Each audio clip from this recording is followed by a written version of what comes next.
González es conversar con César González y resulta que, bueno, estamos esperando que él llegue.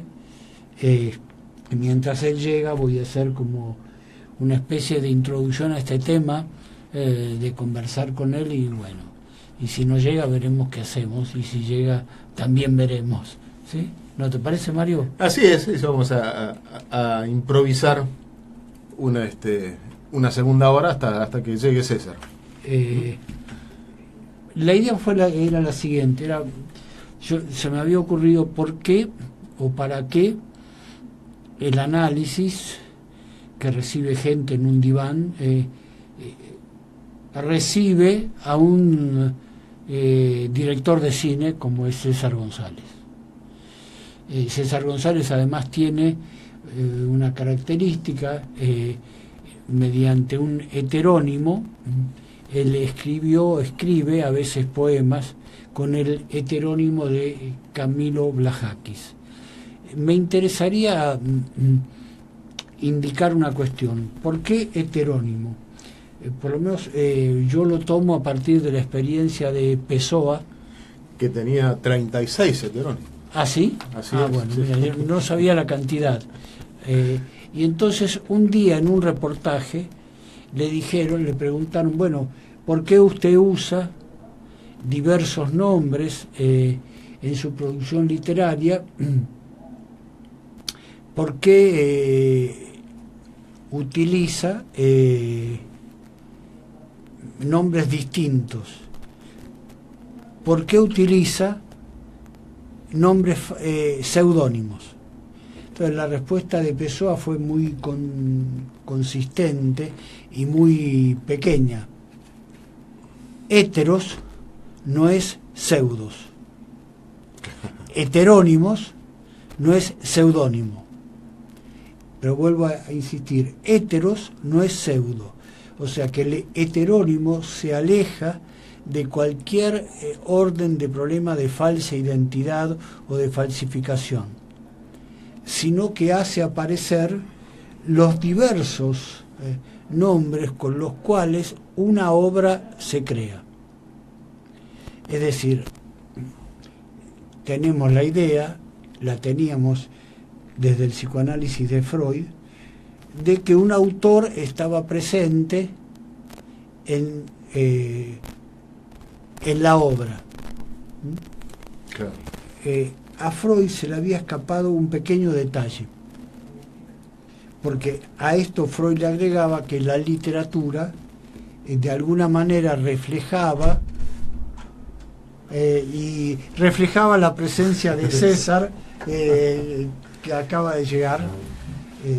Entonces sigo para completar la introducción de por qué en un programa organizado por una revista de psicoanálisis, de Artefactos, invita a un intelectual de la Gardel, César González, y en especial un intelectual que tiene una práctica extraña de arte, que es el cine. También tiene otra práctica extraña, que es la poesía. ¿Por qué digo práctica extraña? Y vuelvo a lo que les estaba planteando antes. Cuando Pessoa le dice al periodista, héteros no es pseudos, o sea, sus heterónimos no son seudónimos, no son falsos.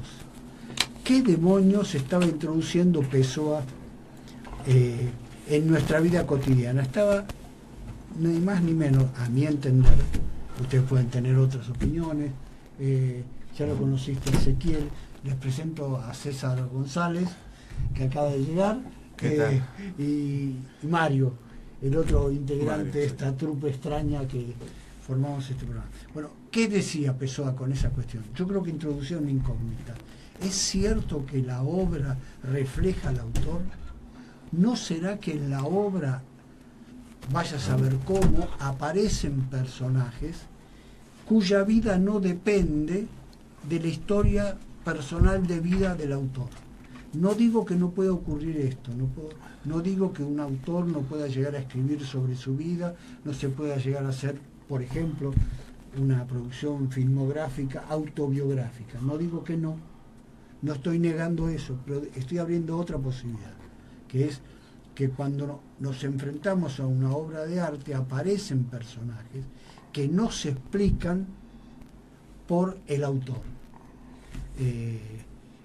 Hecha esta introducción, una de las cuestiones que se me había planteado fue la siguiente: hoy en la mañana que te escribo y veo que rápidamente me salió a escribirte hermano a tal hora, y yo digo, ¿qué soy ahora? ¿Qué me estoy haciendo pasar por alguien? ¿Qué soy hermano? Y de pronto recordé que en toda mi vida siempre había querido tener un hermano. Digo, qué genial. Y para colmo lo logré con este tipo, bueno, mejor. Es interesante porque yo considero que si un psicoanalista, si un analista no es hermano del analizante, el análisis no funciona. Entonces, mi pregunta era la siguiente: ¿cómo aparece el cine para César González? Bueno, primero buenas tardes, gracias por la invitación, Alberto.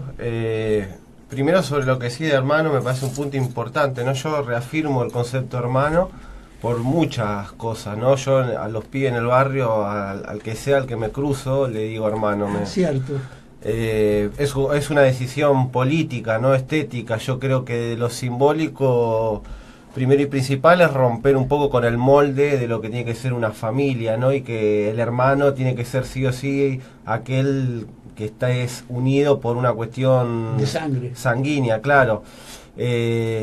Y parece algo simple, pero no lo es, ¿no? Romper con esos esquemas que tenemos pero hecho carne y que no nos animamos a romper, sobre todo, ¿no? Yo creo que estamos en el siglo XXI, se habla de posmodernidad, se habla de fin de la historia, se habla de esto, de lo otro, pero la familia sigue siendo un emblema, la familia sigue siendo completamente reafirmada por la mayoría de nosotros, ¿no? El modelo clásico de familia, el más arcaico, el que pareciera el más reaccionario, bueno, sí, ese para mí yo lo sigo viendo muy vigente, y pocos son los que se animan a saltar el cerco, ¿no? Desde el ámbito familiar, en todo, en las actitudes, en la solidaridad. Hace unos días leí una cosa de Rousseau, que escribió Deleuze, un pequeño librito que sacó Cactus, muy pequeño, unas clases que dio Deleuze sobre Rousseau, y encontré algo que habla Rousseau sobre la herencia, ¿no? Cómo no existe, o son muy pocos aquellos que se animan a romper con la herencia, a ir a un contador y decirle, me niego a recibir una herencia, que es algo que hizo Rousseau en vida, y cuenta Deleuze, y Rousseau lo hace porque dice que es una forma, son esos actos concretos, pero también muy simbólicos de independizarse, ¿no? De ser realmente independiente, de ser esencialmente independiente. Y bueno, romper con la herencia, romper también con la familia, con una familia que vos crees que vas a armarte tu camino solo, tu camino de autogestión, y como dice Rousseau, no estás esperando que se muera ese tipo o esa tipa para ayudarte a resolver algunos quilombos económicos, ¿no? Para recibir la herencia. Exactamente. Y yo escribí en un poema, yo pertenezco a la clase que la única herencia que tuvo fue nacer, ¿no? ¿Qué herencia tiene? ¿Qué le dejas si vos sos de una villa a tu hijo? ¿Una casa en la villa? Bueno, no es poco, ¿no? Pero si esa es la herencia... Mira, tengo entendido que hay alguna gente que no es de Buenos Aires, que no es de Argentina, que nos están viendo vía el Facebook. ¿Tu idea cómo le explicarías a esta gente que es una villa? Bueno, la verdad que tenemos un problema, ¿no? Ahí, porque hay como una confusión semántica en Argentina mismo, ¿no? Acá se le dice villa, a la Villa Miseria, como a Villa del Parque, a Villa Ortúzar, a Villa Urquiza, Villa La Angostura, ¿no? Y tienen el prefijo villa por delante. Entonces, ya de ahí genera una confusión semántica. Sería lo que en Brasil se llama favela, para que quede bien claro, ¿no? Creo que es un término que sirve más para visualizar la verdadera realidad material de esos lugares. Acá hay mucha gente que se opone a llamarlo villa, que prefiere decirle barrio. El gobierno de la ciudad le encanta afirmar, y a cierto sector del progresismo, de que esos lugares no hay que llamarlos barrios porque no sé qué, porque no sé cuánto. y a mí me encanta afirmarlo, ¿no? A mí me encanta siempre dejarlo en claro. Sigo viviendo ahí, pero no solo por el hecho, sino como una afirmación ante la sociedad. Es tu tierra santa, dijiste Sí, cuando regresaste. y la verdad que viaje. sí, la verdad que sí, yo veo que hay tantas obras de arte en la literatura, en el cine, que se esfuerzan en millones y millones de pesos y dólares en construir lugares fantasiosos, en lugares con una riqueza cultural de lo que fuere, y yo la tengo gratis donde vivo, ¿no? Yo camino 10 minutos nomás por el barrio y hay tantas situaciones, tantas imágenes que me hacen agradecer haber nacido ahí, ¿no? Te voy a dar un dato que a vos te va a gustar y que seguro que vos ya lo conoces. En otro lugar, en México, a las villas se les llama vecindades, que estuvieron muy bien retratadas por alguien que practicó el arte que vos practicás, Luis Buñuel, en Los Olvidados, ¿no? Es una imagen de lo que es la vecindad en México, ¿no? Y que tiene características muy semejantes a las que vos acabás de indicar respecto de sus bienes culturales, musicales. Sin duda, hay una coincidencia para mí en toda la franja que incluye hasta Estados Unidos mismo, ¿no? Las realidades de los guetos de negro de Estados Unidos, más que nada la estructura cultural de esos lugares, ¿no? Lo que vos decís, la música, las conductas, la estética. La fuerza, la manera de caminar. Sí, toda una cuestión estética justamente. Se repite, hay diferencias igual, ¿no? Después cada lugar tiene su código propio, tiene sus leyes propias, pero hay situaciones que se repiten, y primero hay que saber que son los márgenes del capitalismo, ¿no? Son el lugar donde se arrincona a lo que la máquina descarta, ¿no? A lo que la máquina, entre comillas, no le sirve, o pareciera no serle productivo, ¿no? Productiva. Eso sí, son los lugares donde también desde lo simbólico afirmo, son lugares que sirven para justificar un montón de otras cosas, ¿no? No dejamos de verlo en los medios de comunicación. Son lugares que sirven todo el tiempo para instalar miedos, para instalar mitos. Sobre todo sobre la violencia. Uh-huh. Porque mira, yo hoy en la mañana vi una noticia terrible, que les comparto, quizá ustedes la conocen. Un pibe de 17 años, bueno, se ve obligado, según él, a defender a su padre, al kiosco de su padre, que lo estaban asaltando, y mata sin querer a un pibe que supuestamente iba a asaltar. El pibe al que mató era un pibe de 14 años, ¿no? Y entonces aparecían todas las reacciones del barrio. Esto podría ser en una zona de una villa. Me voy a alejar del dramatismo de los medios, que no les creo nada de nada, por suerte, pero que a veces muestran una cosa. Y de pronto dije, pero, a ver, están diciendo que en las villas para entrar hay que pedir permiso, control. Digo, pero si eso pasa en los country, qué raro. Si uno quiere entrar a un country de, entre comillas, calidad, tenés que dejar tu documento, dejar documentos del coche si vas con coche, hay vigilancia para entrar, si no, no te dejan entrar, ¿no? O sea, quería simplemente señalar estas mitologías que se han creado respecto de la villa. Hay una cuestión interesante. César no solamente se afirma en su territorio, cosa que me parece bien, sino que además él, yo le hice una pregunta capciosa. Él escribe en el próximo número de Artefactos un texto sobre el neologismo. Yo no sabía cómo transmitirle a él una cosa, le digo, si se la digo directamente me va a sacar corriendo. Entonces le dije, ¿vos qué pensás del lenguaje de la villa, del lenguaje de la tumba? También te hablo. Yo lo que tenía en mente es, a ver quién puede responder una pregunta que hizo Lacan en su último seminario. ¿Cuándo puede haber un significante nuevo? Y de pronto, bueno, él escribió un texto que, bueno, se lo sugiero que lo lean, compren la revista, porque si no, no va a poder seguir escribiendo, en la revista por lo menos, ¿no? Pero ahí aparecía esta cuestión de, él dice, la villa, ¿no? En el sentido, él reivindicaba su carácter del femenino de la villa, ¿no? y la creatividad del lenguaje. En ese lenguaje, en el marco de ese lenguaje, aparece tu cine. Sí, bueno, el cine, hay todo, ¿no? Una corriente que lo considera un lenguaje. Es un lenguaje de las imágenes en movimiento. Pero bueno, ¿cómo lo relaciono ahí con lo otro del texto que se llama Neologista sin diploma, justamente, ¿no? Porque yo aclaro que los jóvenes de las villas, y no solamente de las villas, la juventud en general, la adolescencia en general, tiene una relación con el lenguaje, una relación lúdica, como dijo Luis Mattini en el prólogo de mi libro, ¿no? Sobre mi poesía hablaba que había una relación lúdica con las palabras, ¿no? Que era mi forma, bueno, en la cárcel de no quiero caer en ese cliché, viste, que me dicen mucho, ¿no? Porque seguramente vos leyendo en la cárcel eras libre, no, seguía estando preso. Más preso que nunca. Sí. No me dejaban ni salir un rato de recreo por escribir. Pero la adolescencia, la juventud en general tiene una relación con el lenguaje que es constantemente de creación. Pero constantemente, es todo el tiempo, cada año se podría hacer un repaso, una antología de las palabras nuevas que se crean.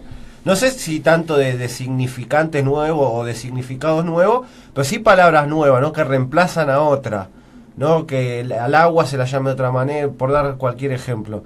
Eso es muy interesante. Y después, bueno, el cine para mí siempre ha sido una continuidad, no es una cosa o la otra con la poesía o con la literatura. Es otra forma más de expresarse, eso una manera, un instrumento como podría ser cualquier otro, pero no juegan en mí esas maneras de blanco, negro, cómo fue el paso del cine, o cuándo te diste cuenta. No sé por qué el humano tiene esa pulsión constantemente de que todo tuvo que ser de un momento para otro, ¿no? Tiene que tener algún origen. Sí. Hay que encontrar el origen. No se soporta que de pronto, el acontecimiento, como te ¿no? encontrás a veces con una mina que nada sabías que la te le ibas a encontrar y de pronto apareció. La tenés que explicar. ¿Cómo te encontraste con esa mina? ¿Cómo te encontraste con el cine? Vaya a saber cómo apareció. Puedo, si quiero, hacer una cronología más o menos temporal de que cuando era chico, y es real, que con mi mamá mirábamos muchas películas, y a mi mamá siempre le gustó el cine, o por lo menos mirar películas en mi casa desde que nos pudimos colgar del cable, obvio. Y sí, es así. Actividad muy sana. No, obvio. Aparte, las compañías, muchas se niegan a entrar a brindar esos tipos de servicios a las villas, ¿eh? Hay una exclusión también en ese sentido, no en las más conocidas. Son barrios privados de cable. Si no te entran a poner internet, no te entran a poner cable, ¿no? Entonces a veces por la economía, por el bolsillo, te ves obligado a colgarte, como fue en mi caso, cuando era niño, joven. Pero en otras porque no te queda otra, porque el sistema de la sociedad te dice, no, vos no mereces nada, ¿no? No tenés derecho a consumir siquiera. Sí, claro. Sí. Y la verdad que bueno, puedo encontrar ahí, tengo que agradecerle siempre a mi abuela. Mi abuela, una empleada de limpieza que vino de Salta siendo una niña a trabajar, que no terminó ni siquiera la escuela primaria, pero que mal o bien me traía algunas colecciones que salían en los diarios. De algún lado fui nutriéndome culturalmente, porque si no, eso de que te despertás un día y viste la gente cree así, te preguntan cuándo hiciste el clic, ¿no? Como si fuera tan fácil. Pero sí que hoy lo que si puedo, no sé hablar bien del ayer, pero sí puedo hablar del hoy. Y hoy puedo decir que el cine para mí es algo que no sé cómo explicarlo. Es una relación amorosa, ¿no? Me hierve la sangre cada vez que estoy filmando, lo que más disfruto hacer, como cuando escribo poesía también. Son cosas que las disfruto, que experimento libertad y que necesito que todos los que sean parte sean felices, ¿no? No la felicidad del pro, ¿no? De la sonrisita, sino de sentirse vivo, ¿no? De ver que la vida puede encontrar un sentido, aunque sea una intuición de sentido. Seguimos hablando con César González acá en Canillas en el Aire. César, te voy a hacer una pregunta algo loca. Hoy estaba hablando con un cliente y hablábamos de que hoy en día en los barrios de acá, yo vivo en Liniers. Decirles cuál es tu práctica. Canillitas, yo soy diariero, vendo diarios, revistas y me levanto temprano. Y nos acordábamos, yo le contaba mi penar por la crianza de mis hijos que viven dentro de una nebulosa, que están en internet y no salen de ahí. Y yo me acuerdo que yo jugaba a la pelota en la calle, jugaba al cangrejo, a la rayuela, una serie de cosas. Y él me decía lo mismo, me decía, no, pasa que ahora la inseguridad, no se puede salir a la calle. Y en un momento yo le quise decir, pero no daba porque no me iba ni a entender. Y yo le iba a decir, mira, yo hace 3 años más o menos iba a Ciudadela, Barrio Ejército de los Andes. Yo la Gardel no la conozco, por afuera sí, pero no dentro. Yo iba a una iglesia evangélica y iba mucho a la Fuerte Apache, al Ejército de los Andes. Y había un sábado, íbamos los sábados a las 10 de la noche, repleto de pibes por las calles, jugando acá, jugando allá, al chino solo, iban al otro súper solo. Un piberío impresionante. En Ciudadela, no conozco la Gardel, pero debe ser algo similar. Entonces, ¿cómo es que nosotros, que vivimos en Villaluro, que vivimos en Liniers, que vivimos en Floresta, pensamos que la inseguridad no nos permite que nuestros nenes jueguen? No es eso, es que estamos todos chiflados acá porque si en Ciudadela los chiquitos estaban a las 10 de la noche paseando, calculo que los cerrados somos nosotros. Bueno, es un punto muy interesante, ¿no? Es un análisis sociológico de por sí. Sucede hoy mismo, hoy que está ya el clima un poquito, viste, que está lindo. Es un piberío a total. la hora que sea y sabés que no va a pasar nada.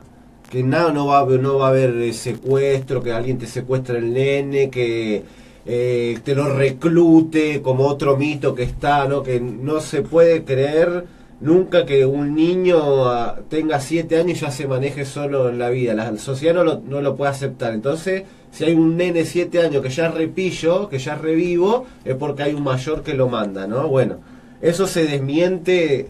Capaz que existe, no voy a decir que no voy a generalizar absolutamente. Pero hay un dato más o menos, un patrón, que la verdad que existe el nene de 6, 7 años que ya son veteranos de la vida, 8 si querés, 9, que se pueden manejar re solos. Y bienvenido sea, y ojalá eso nunca se pierda en las villas. Porque aunque la gente proyecte sobre la villa, porque para mí, acá ya que estamos con un psicoanalista presente, para mí la sociedad proyecta en la villa los propios fantasmas, por lo menos la clase media, porque ya a la oligarquía y a la clase alta no le conocemos ni la cara, pero más o menos Sí. con la clase media y el pobre te cruzan la ciudad, por lo menos, ¿no? Sí, yo tengo una teoría, no una teoría, sino que hay una serie de libros, que ahora no recuerdo quién le escribía, que creo que lo saca de Jaureche, que dice que la clase media no existe. O sea, existe la clase dominante y la clase dominada. O sea, calculo que el transeúnte que se cree de clase media no está ni un poquito cercano a lo que es la clase alta, pero sí está mucho más cerca de la clase pobre. Sí, pero se necesita ese lugar para mí simbólico que De clase representa la villa, lo villero, el otro, ¿no? Un lugar donde están reunidos, donde viven ahí, ¿no? Como un hormiguero de bárbaros, ¿no? Y para mí sucede que la clase media necesita proyectar propios fantasmas, ¿no? En la villa son violentos porque para mí se está proyectando una propia violencia, que esa persona que dice eso del otro es porque es violenta para mí. Por algo necesita, sí o sí, ¿viste? Proyectar, ubicarlo en otro lugar, a todos los fantasmas, ¿no? A la violencia, la sexualidad, ¿no? Las violaciones y esas cosas, ¿no? Suceden más en la villa, y la estadística nos va a sorprender que los que menos son violadores son los villeros. Obviamente que debe haber, porque en la humanidad y en la especie humana en las villas hay humanos. Entonces en la especie humana en general hay. Pero si vamos a la estadística, se proyecta de una manera cosas que después no pasan en la villa, porque si fuera así, que son todos violentos, violadores, malos por naturaleza, como es que los nenes a las 10 y a las 11 de la noche pueden andar tranquilamente Jugando en la calle. y no les pasa nada, ¿no? O en la mayoría de los casos no pasa nada. Ya que volvés a reiterar el tema y Ezequiel también, de los pibes en la calle, pues yo también me crié en la calle. Habría que estudiar con seriedad este temor de las clases urbanas, lo voy a decir, de las clases urbanas, ¿sí? Para ser descriptivo, de que cómo es que un pibe puede desplegar su autonomía. O sea, me parece que uno de los temores, lo que vos llamás fantasma, podría decir también fantasía, no importa, ¿será posible que un pibe tenga autonomía? ¿Será posible? ¿Le voy a permitir que pueda decidir dónde, cómo y con quién jugar? Y además, ¿cómo jugar? Mientras tanto, todo el mundo, ahora sí tomo el término clase media, repite que ellos son racionales porque han leído a René Descartes. Pero René Descartes, a los 13 años, mataba gente en el frente de batalla. Y entonces con esto podíamos hacer un breve corte y ahora continuamos.